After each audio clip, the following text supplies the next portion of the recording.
Hello friends, welcome to నవలా హృదయం. ఈ వీడియోలో మనం వసంత శిశిరం నావెల్ నెక్స్ట్ పార్ట్ చూడబోతున్నాం. కథలోకి వెళ్ళిపోదాం రండి. అడవి నుండి బయటపడడానికి వసంత్ శిశిరలు ప్రయత్నిస్తుంటే వారి క్షేమం కోసం వారు మరణించినట్లుగా దాడి చేయించిన వారికి వార్త అందేలా చేస్తాడు కిషోర్.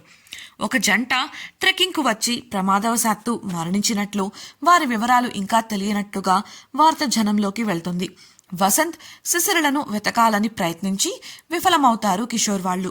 ఆ వార్త తెలుసుకున్న నల్లముసుగు వ్యక్తులు అది అసత్యపూరితమైన వార్త అని తెలియక ఆనందంలో తాగి చిందులేసి మత్తుగా పడిపోతారు. అడవి సూర్యాస్తమయం జరుగుతున్న సమయంలో ఇంకా సూర్యుడు పూర్తిగా అస్తమించకముందే మబ్బులు కమ్మి చిన్నగా ఉరుములు మొదలయ్యాయి. ఇంకా చినుకులు పడటం లేదు. ఆ శబ్దం విన్న వసంత్ ఆకాశంలోకి చూస్తుంటే శిశిర కళ్లను భయం కమ్మేసింది. అయినప్పటికీ వసంత్తో, వాసుగారు, ముందు మనం ఉండటానికి చోటు చూసుకోవాలి, లేదంటే ఏర్పాటు చేసుకోవాలి, త్వరగా కానివ్వండి అంటూ చుట్టుప్రక్కలున్న ప్రాంతాన్ని జాగ్రత్తగా చూడటం మొదలుపెట్టింది. వసంత్ కూడా పక్కనే ఉన్న పెద్ద బండరాతిపైకి ఎక్కి కాస్త దూరంలోని పరిసరాలను గమనించాడు. అక్కడికి కొంత దూరంలో వారికి ఒకవైపున పెద్ద పెద్ద బండరాళ్ల సమూహం కనిపించింది. వెంటనే శిశిరతో కలిసి ఆ వైపుగా వెళ్లి అక్కడి పరిస్థితిని చూశాడు వసంత్. ఆ బండరాళ్ల సమూహానికి కొంత దూరంలో ఒక పెద్ద రాతని కనిపెట్టాడు అతడు. దాని అంచులు పైభాగాన వెడల్పుగా ఉండి ఇంటి చూరులా ఉండగా రెండు వైపులు రాతితో ఉండి మరో రెండు వైపులు తెరిచినట్లుగా ఉంది. ఒక గదిలా అనిపించింది. వెంటనే వసంత్కు ఒక ఆలోచన తళుక్కున మెరవగా ఆ చుట్టుప్రక్కల ఉండే చెట్ల నుండి పెద్ద పెద్ద కొమ్మలను విరిచి వాటిని ఆ రాతి దగ్గర మూడో వైపున గోడలా ఒక దడిలా నేలలోకి గుచ్చాడు. మరోవైపున తలుపులా దడిని అమర్చాడు. ఒక తీగ సాయంతో వాటిని ఒకదానికొకటి అనుసంధానించి బలాన్ని చేకూర్చాడు వసంత్. అది చూసేందుకు ఒక గదిలా తయారైంది. అతడు ఆ పని చేస్తుంటే శిశిర ఆ చుట్టుప్రక్కల ఉన్న ఎండుటాకులను, పుల్లలను, కట్టెలను సేకరించి తీసుకొచ్చి ఆ గది లోపల పెట్టింది. అలాగే తమ వస్తువులను కూడా లోపల పెట్టేసింది. మెల్లగా చీకటి పడుతూ ఆకాశంలో నల్లమబ్బులు పూర్తిగా కమ్మేశాయి. చినుకులు పడటం మొదలవడమే ఆలస్యం. శిశిర లోపలికి వెళ్ళిపోయి రాతిగోడకు ఆనుకొని కూర్చొని చిన్న నెగడు వెలిగించింది. ఆ నెగడు పక్కనే గోడకు ఆనుకొని ముడుచుకుపోయి కళ్ళు మూసుకొని కూర్చుంది ఆమె. బయట పూర్తిగా చీకటి పడటం వల్ల నెగడు నుండి వస్తున్న చిన్న వెలుతురు తప్ప అక్కడ మరే వెలుగు లేదు. అందువల్ల పక్కపక్కనే ఉంటే తప్ప, అది కూడా నెగడుకు పక్కనే ఉంటే తప్ప ఒకరి ముఖం ఒకరికి కనిపించదు. బయట వర్షం జోరందుకుంది. దానితో పాటే ఉరుములు మెరుపుల ఉధృతి కూడా పెరిగింది. శిశిర తాను వినే ఒక్కో ఉరుము శబ్దానికి ఆమె శరీరం క్షణంపాటు కంపించి మామూలవుతోంది. శిశిర మెరుపును చూడటం ఇష్టం లేక కళ్ళు గట్టిగా మూసుకొని ఉండిపోయింది. చీకటి వల్ల వసంత్కు అవేవీ తెలియలేదు. చాలాసేపటి తర్వాత ఆకలిగా అనిపించి శిశిరను కదిలించాడు, పిలిచాడు. ఆమె పలకలేదు. ఆమె నిద్రపోతున్నట్లు ఉంది అనుకుంటూ తాను తినేసి అక్కడే నేలపై పరిచిన ఆకులపై పడుకున్నాడు. అప్పటికి కూడా శిశిర గోడకు ఆనుకొని నిద్రపోతోంది. మరోసారి సరిగ్గా పడుకోమని చెబుదాం అని కదిలించాడు. కానీ ఆమె కదలకపోవడంతో బహుశా అలసట వల్ల మత్తు నిద్రలోకి ఉంది అనుకొని వదిలేశాడు. ఆ రాత్రంతా అడవిలో ఎక్కడ చూసినా గాలితో కూడిన జోరువాన. కొన్ని చోట్ల కొమ్మలు విరిగి పడితే మరికొన్ని చోట్ల చెట్లే కూలిపోయాయి. గూళ్లల్లో ఉన్న పక్షులైతే వానకు తడిచి చలికి వణికిపోయాయి. అర్ధరాత్రి 2 గంటల ప్రాంతంలో కొద్దిగా వాన తెరిపించింది. ఉరుముల తాకిడి తగ్గింది. సన్నని జల్లులు మాత్రమే కురుస్తూ అడవంతా ప్రశాంతంగా మారిపోయింది. శిశిర మెల్లిగా కళ్ళు తెరిచి చుట్టూ చూసింది. ఆమె కళ్ళు చింతని పుల్ల ఎర్రగా కనిపిస్తున్నాయి. ఆమె ముఖం వాడిపోయినట్లు నీరసంగా కనిపించింది.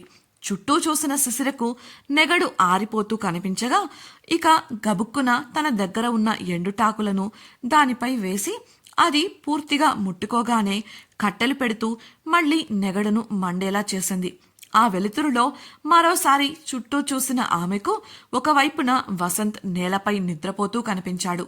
ఈయన తిన్నారా లేదా అని అనుకుంటూ తమ దగ్గర ఉన్న ఆహారం ఉన్న సంచిని తెరిచిన ఆమెకు లెక్క ప్రకారం చూస్తే వసంత్ భోజనం చేసి పడుకున్నాడని అర్థమైంది. అది ఆమెకు కొంత ఊరటను కలిగించగా ఆహారాన్ని చూడగానే తన కడుపు ఆకలి కేకలు పెట్టింది. తాను కూడా తిన్న శిశిర బయట వర్షం తగ్గినట్టుగా అనిపించి చిన్నగా దడిని పక్కకు జరిపి చూసింది. ఎటు చూసినా చీకటి, పురుగుల వింతైన అరుపులు. ఒక్క క్షణం ఆమె గుండె వేగంగా కొట్టుకోవడం మొదలుపెట్టి గబుక్కున దడిని మూసేసింది. నెగడు దగ్గర కూర్చొని ఎప్పుడెప్పుడు తెల్లవారుతుందా అని ఎదురు చూస్తూ నెగడు ఆరిపోకుండా కట్టెలు వేస్తూ దిగాలుగా కూర్చుంది. మండుతున్న నిప్పుల్లోకి చూస్తూ సుదీర్ఘమైన ఆలోచనల్లోకి జారుకుంది శిశిర. అప్పుడే అనుకోకుండా ఎక్కడ్నుండో ఆకాశంలో భళ్ళున ఒక ఉరుము ఉరిమి కళ్ళు మిరుమిట్లు గొలిపేంత కాంతితో మెరుపు మెరిసింది. ఆ శబ్దానికి ఉలిక్కిపడి ఈ లోకంలోకి వచ్చింది శిశిర. కంగారుగా చూస్తున్న ఆమెకు మరో ఉరుము శబ్దం వినపడి భయపడి గబుక్కున వసంత్ పక్కకు వెళ్లి కూర్చుంది.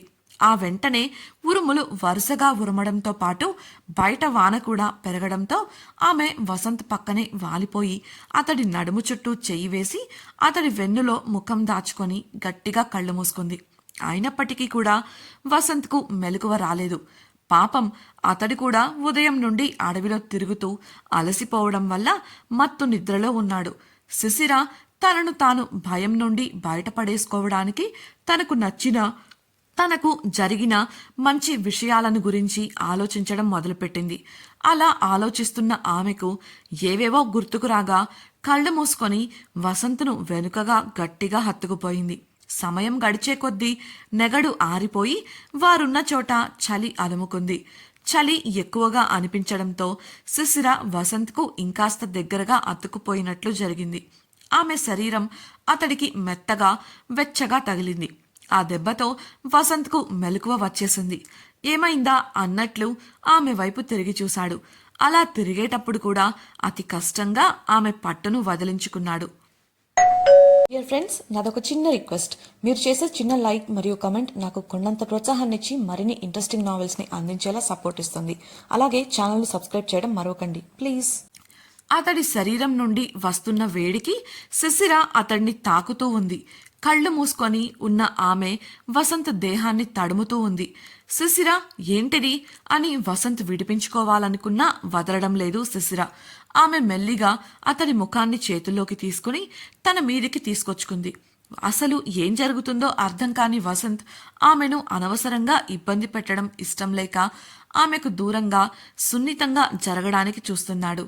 కాని ఎందుకో శిశిర పట్టు కాస్త గట్టిగా ఉంది ఇవాళ. అతడి వల్ల కావడం లేదు. కొంతసేపటికి ఆమె వసంత్ ముఖంపై ముద్దుల వర్షం కురిపించడం మొదలుపెట్టింది. వసంత్ ఆమెను ఆపలేకపోతున్నాడు. నెమ్మదిగా ఆమె చేస్తున్న పనులను ఎంజాయ్ చేయడం మొదలుపెట్టాడు. ఆమె గుసగుసగా ఏదో మాట్లాడటం వినిపించి ఆమె నోటి దగ్గరగా చెవిని తీసుకెళ్లాడు వసంత్.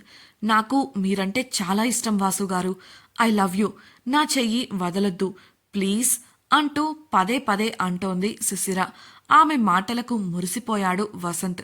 ఒక్కసారిగా అతని మెడ చుట్టూ చేతులు అల్లి అతడి పెదవులను అందుకుంది శిశిర. ఆమె కేవలం అతడి పెదవులపై ముద్దు పెట్టింది అంతే. ఆ షాక్తోనూ సంతోషంతోనూ వసంత్ ఆమె పెట్టిన ముద్దును కొనసాగించడం మొదలుపెట్టాడు. అతడికి ఇదంతా చాలా ఆశ్చర్యంగా ఉంది. కానీ జరుగుతున్నదంతా వాస్తవం. అందుకే తానుగా ఇష్టపడి తన దగ్గరకు వచ్చిన ఆమెను కాదనలేకపోయాడు. అసలే బయట వాన, దానికి తోడు విపరీతమైన చలి, పక్కనే నెచ్చలి. నెమ్మదిగా ఇద్దరి శరీరాల్లోనూ వేడి రాజుకుంది. బహుశా వీళ్లను డిస్టర్బ్ చేయడం ప్రకృతికి ఇష్టం లేదేమో. ఉరుములు ఆగిపోయాయి. వాన శబ్దం కూడా నెమ్మదిగా తగ్గింది. అతడి వెచ్చటి కౌగిలిలో ఉన్న శిశిర నెమ్మదిగా కళ్ళు తెరిచింది. ఆమె మెడవంపుల్లో అతని పెదవులు చేస్తున్న మాయను గ్రహించి ఒక్క ఉదుటున అతన్ని దూరంగా తోసింది. ఆ తోపుకు అమాంతం వెళ్లి రాతిగోడకు తగులుకున్నాడు వసంత్. అప్పటికే తెల్లవారడంతో కొమ్మల సందు నుండి కొద్దిగా వెలుతురు ఆ గదిలోకి ప్రవేశించింది. ఆ వెలుతురులో శిశిరను ఆశ్చర్యంగానూ విస్తుపోయి చూస్తున్నాడు వసంత్. ఎర్రటి కన్నీటి కళ్లతో బాధగా, మీరు ఇలా చేస్తారని అస్సలు అనుకోలేదు.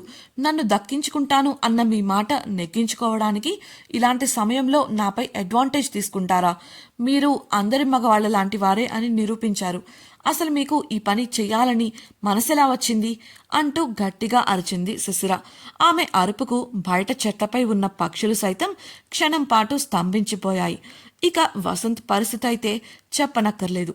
కొంతసేపటికి షాక్ నుండి తేరుకుంటూ, నీకేమైంది శిశిరా, ఏమంటున్నావు నువ్వు అంటూ ఆమెకు ఆదరవునివ్వడానికి ఆమె భుజాన్ని చేతితో తాకాడు. ఆమె అది చూసి అసహ్యంగా ముఖం పెట్టి అతన్ని తోసేస్తూ, రావద్దు, ఇంకొక్కసారి నన్ను మీరు తాకితే ఏం చేస్తానో నాకే తెలియదు ఏడుస్తూ చెప్పి ముడుచుకుపోతూ తన శరీరాన్ని చేతులతో కప్పుకోవడానికి చూసింది. ఆ క్షణం శిశిర చూసిన చూపు వసంత్ గుండెల్లో గాయం చేసింది. తానేదో తప్పు చేసిన వాడు అన్నట్లు శిశిర ప్రవర్తిస్తూ మాట్లాడటం తట్టుకోలేకపోయాడు. ఆమె తానుగా దగ్గరికి వస్తే కాదనలేకపోయాడు. ప్రేమతో దగ్గరవ్వాలనుకుంటుంది అనుకున్నాడు. అందుకే ఆమెను తన సొంతం చేసుకోవాలి అనుకున్నాడు. అంతేకాని తానుగా ఆమెను దక్కించుకోవాలి అని ప్రయత్నించలేదు. కానీ ఇప్పుడు శిశిర తనను ఒక దోషిలా చూడటం, నిందించడం చూసి తట్టుకోలేకపోయాడు. ఇంతకాలం ఆమె తన పట్ల ఎలా ఉన్నా, ఏం చేసినా సహించగలిగాడు. కానీ ఈ రోజు జరిగింది మాత్రం ఓర్వలేకపోతున్నాడు. ఎంత సహనశీలికైనా ఒక పరిమితి అనేది ఉంటుంది కదా. ఇవాళ అతడు కూడా ఆ పరిమితిని దాటేశాడు. ఆమె పట్ల విపరీతమైన కోపం వచ్చింది. ఎంత కంట్రోల్ చేసుకోవాలన్నా కష్టంగా ఉండటంతో తన కోపాన్ని పిడికిలి బిగించి పక్కనే ఉన్న రాతిపై బలంగా గుద్దాడు. ఆ శబ్దానికి శిశిర ఉలిక్కిపడి అతడి వైపు చూసింది. అతడు అప్పటికి కూడా కోపం తగ్గక విసురుగా లేచి అక్కడి నుంచి బయటకు వెళ్ళిపోయాడు. శిశిరకు ఏం జరుగుతుందో కొంత సమయం పాటు అర్థం కాలేదు. రాత్రి చిరుకు పడుతుండగా లోపలికి వెళ్ళిన గుర్తు, మధ్యలో లేచి తిన్న గుర్తు, ఆ తర్వాత ఏం జరిగిందో అని ఆలోచిస్తూ తల పట్టుకుంది. అప్పుడే ఆమెకు ఏదో తట్టి తల కొట్టుకుంటూ, ఛా, ఇలా చేశానేంటి, ఖచ్చితంగా అలాగే జరుగుంటుంది, అయ్యయ్యో ఆయన్ను అనవసరంగా ఏదేదో అనేశాను, పాపం, కోపం వచ్చినట్లుంది అనుకుంటూ లేచి కంగారుగా బయటకు వెళ్ళింది. బయట చుట్టుపక్కల అతడు కనబడలేదు. కానీ కొంత దూరం నుండి ఏదో శబ్దం వస్తుండటంతో అటుగా వెళ్లి చూసింది శిశిర. వసంత్ తన కోపాన్ని ఒక చెట్టు మొదలపై చూపిస్తూ దాన్ని ఒక పంచింగ్ బ్యాగ్ లాగా వట్టి చేత్తోనే కొడుతున్నాడు. అతడలా చేయడం వల్ల అతడి చేతులకు గాయాలై రక్తం కారుతోంది. అది చూసిన శిశిర కంగారు పడుతూ, వాసుగారు అంటూ అతడి దగ్గరకు వెళ్ళింది. అతడి పక్కన నిలబడి, సారీ వాసుగారు, ఇందులో మీ తప్పేం లేదు, ప్లీజ్ ఇలా చేయకండి అంటూ బ్రతిమిలాడటం మొదలుపెట్టింది. అతడు అస్సలు ఒక్క మాట కూడా పట్టించుకోవడం లేదు. అతడి చేతుల నుండి రక్తం కారుతుంటే ఆ చెట్టు మొదలు తడిచిపోయింది. శిశిర ఏడుస్తూ, ప్లీజ్ వాసుగారు అంటూ మరోసారి చెప్పి చూసింది. కానీ ఫలితం లేదు. అతన్ని అంత కోపంగా ఆమె ఎప్పుడూ చూడలేదు. ఎంతలా గాయమై రక్తం పోతున్నా అతని కళ్ళల్లో రౌద్రం తగ్గలేదు. శిశిర అతడిని అలా చూడలేక ఏడుస్తూ చెట్టుకు అతడి పిడికిలికి మధ్య అడ్డుగా వెళ్లి నిలబడింది. ఇప్పుడు ఏం జరగబోతోంది? ఈ గొడవ వారి మధ్య బంధాన్ని ఏ వైపుకు తీసుకుపోతోంది తెలుసుకోవాలనుకుంటున్నారా? అయితే ఛానల్ను సబ్స్క్రైబ్ చేసి వసంత శిశిరం రాబోయే ఎపిసోడ్స్ వినేయండి. మీకు ఈ వీడియో నచ్చినట్లయితే లైక్ చేసి మీ సన్నిహితులతో షేర్ చేయండి. మీ అభిప్రాయాలను మాతో పంచుకోవడం కోసం కామెంట్ సెక్షన్లో తెలియజేయగలరు. ఇట్లు మీ నవలా హృదయం team. Thank you for listening.